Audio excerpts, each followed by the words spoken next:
Hello students, welcome back to my channel. Let us continue learning the lesson data structures. We have already learned arrays and stacks. In the previous session, we have completed stacks. Today, we are starting a new type of a data structure, which is queues. Okay, so let us see what is this queues is all about.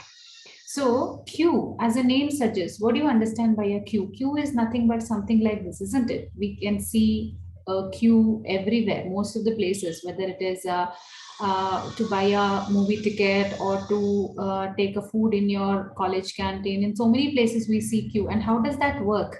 We always stand one behind another, isn't it? Whoever has come first is going to stand in the beginning, and whoever is coming later is going to stand after this person, isn't it? So this is how a normal queue in our real life world works. Now this is the concept which has been adapted in this data structure also, right? So a queue is an ordered collection of items where an item is inserted at one end called rear and the existing item is removed at the other end called the front. Okay, so how will you remember this? Now, whenever you have to remember this data structure queue, how does this work? Always remember how do you stand in the line in your school or colleges. Okay, suppose you're taking the application form. As and when people are coming, you are going to stand one after the other. So this is how we are going to store our data items also, one after the other. And how are we going to remove it? I can't just call someone from the middle, isn't it? I have to call the one which is coming in the beginning. So first I'll send her. So this is nothing but front. Okay, so whoever is in the front is going to get removed first in case of data item. Okay, so we are removing the one which is in the front, and whenever we are adding the new item, we are going to add it at the end of the queue, isn't it? So if a new person is coming and standing, he has to stand behind at the end. So this is nothing but the rear. This is called as a rear, right? So always remember, queue is an ordered collection of items where an item is inserted at one end called rear. So here is where we are going to keep on adding the data item. And where do we remove it? The other end called as the front. So this is our front end. So this is how a queue works. Simple, isn't it? Now, queues maintain FIFO ordering. Now, what is this FIFO? First in, first out. So if you are the first one to come and stand in the queue, you are going to be served first. You will get the food first. You will get the application form first, isn't it? The same concept is going to work. So first in, first out. So what does it mean by out? Out is nothing but you are going to get processed or removed first. So that is a FIFO ordering, right? So in the queue, only two operations are allowed, NQ and DQ. Now, what are these two operations, NQ and DQ?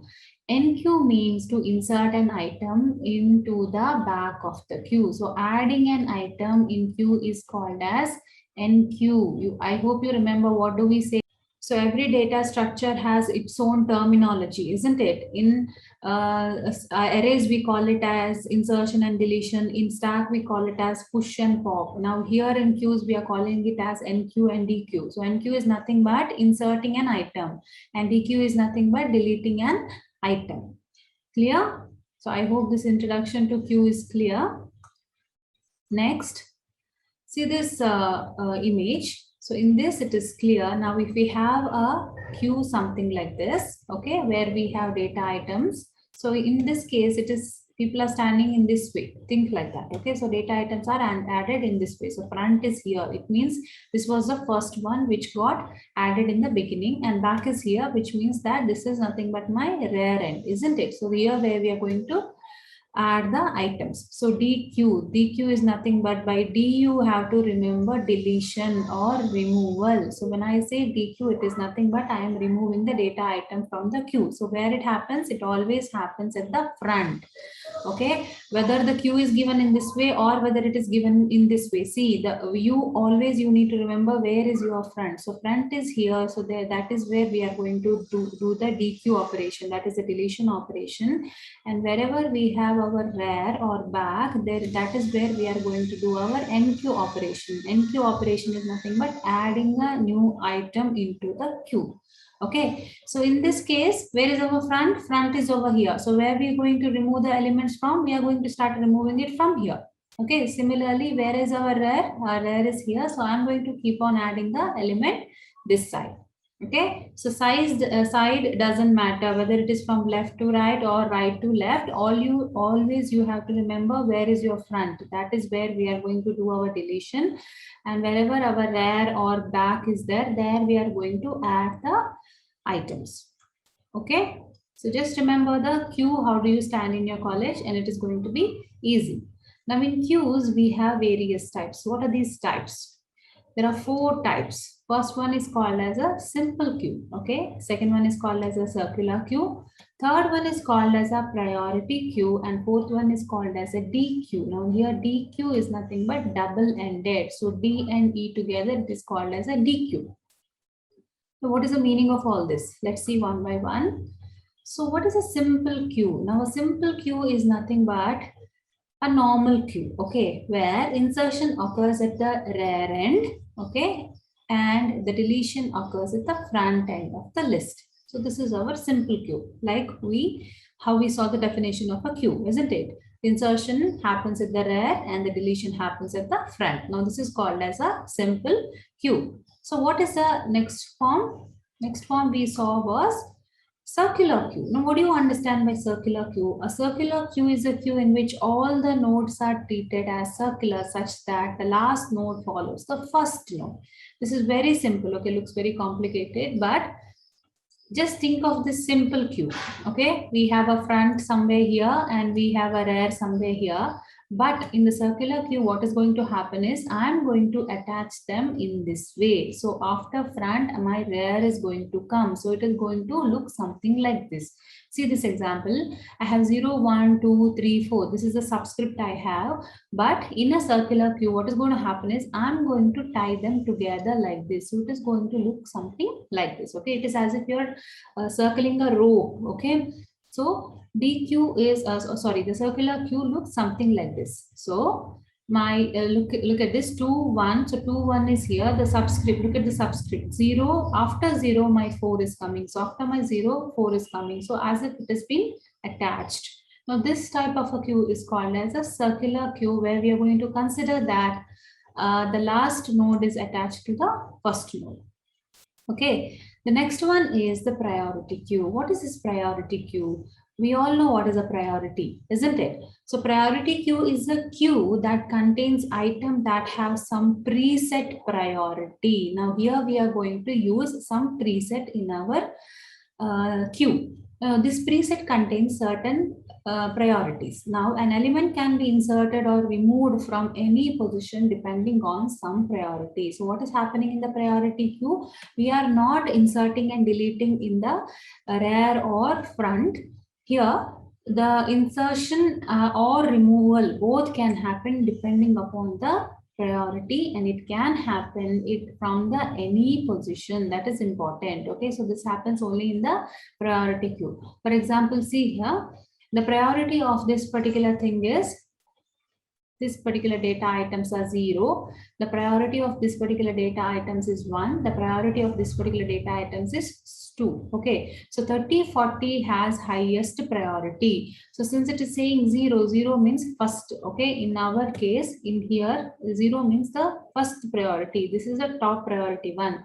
So and then comes next priority is 11, 22, 33, and the least priority one is 99. So something like this, a number is going to get assigned in this particular case. And if at all we want to retrieve the medium priority data, then we are going to remove this data item. And if we want to insert or delete a higher priority data, then we are going to do that with this particular data item. Okay, so this is how. This is basically works on the concept of priority purely. Okay, I hope this is clear. The next type and the last type is DQ, or the double-ended queue. Now, what is this double-ended queue? It is a queue in which insertion and deletion takes place at both the ends. Okay, so this is the opposite of our simple queue. In simple queue, we can do the insertion only at the rear, and that happens to be in only one place and only one front we have in a simple queue, isn't it? But in the D queue, we can do the insertion and deletion from both the sides. Okay, so if you want to remove 7, you can do that. If you want to remove, you can do that. If you want any data item here, you can do that, and you can do item anywhere you want. Okay, but in this case of simple queue, wherever we have our front, only from there we could delete, isn't it? Wherever we have our rear, only there we could insert. That is not the case in the case of DQ. We can insert and delete from any end. Now, this is nothing but our double-ended queue. So these are the 4 types of queue, which are simple queue, circular queue, priority queue, and double-ended queue, right? Next, let us learn what are the operations. We already know that NQ and DQ are the very important main operation which we perform. What are the other operation we perform on them? Let's see. First one is a queue operation. So what is this queue function? It creates a new queue that is empty. So using this function, we can create a new queue. So we have seen something like this in stacks and arrays also, isn't it? So this is similar. It needs no parameter and returns an empty queue. So whenever we call this type of a function or operation, it is going to create an empty queue for us where we can insert the data items, right? Now NQ of item. So NQ is nothing but we are adding an item. So it needs a parameter. Which item you want me to insert in our queue? So that is why it also needs a parameter, which is nothing but the item to be inserted. DQ is nothing but it is going to remove a data item from the queue, right? So removes the front item from the queue. It needs no parameter and returns the item. So the return value of this particular function is going to be the item it removed, right? The queue is modified. This operation is generally called as pop, isn't it? Pop operation in a stack is nothing but deleting an item. Similarly, NQ is called as a push because push is nothing but inserting an element, right? Now is empty. Now what does it do? This function we have seen in arrays also, and we have seen it in stacks also. Is empty is nothing but it is going to check if our queue is empty. So if it is empty, it is going to return the value true, and if it is not empty, if there is item in a queue, then it is going to return the value false. So basically it is going to return as a Boolean value, right? Next function is size. This returns the number of items in the queue. So obviously by the name itself, we know that we have seen this kind of a functions in many of the data structures. Size is nothing but it is going to return as the number of items present in that particular data structure. In our case, this is queue. Okay, so it needs no parameter and returns an integer. Why integer? Because it is going to tell us how many number of data items. Okay, I hope the operations on the queue is clear. So that's all in this today's session, students. I hope this has been helpful. In the coming session, we are going to learn about the memory representation of queue, and also 2 algorithms we are going to learn about queues. Okay, hope this has been helping you all in your preparation. Thank you for watching. Take care.